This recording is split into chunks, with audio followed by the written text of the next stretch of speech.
একটি ছাগলের অবস্থা দেখেন। এই মসজিদ থেকে সামনে একটি মসজিদের ছাদ মানে ছিল ছাগলটি, এখন চলে আসছে মাদেশার মাদেশা দেখতে পাচ্ছেন এই জায়গাটিতে আছে। এখানে দেখা যায় ছাগলটি নামবে কীভাবে, অসাধারণভাবে নামাটা এন কঠিন।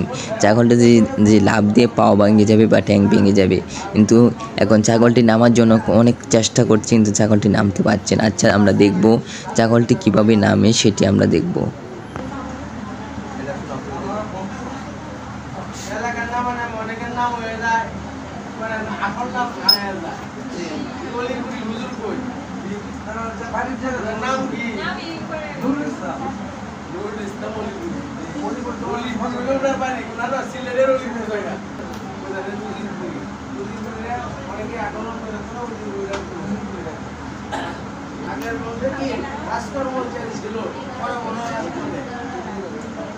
আমাদের দেশের রাস্তা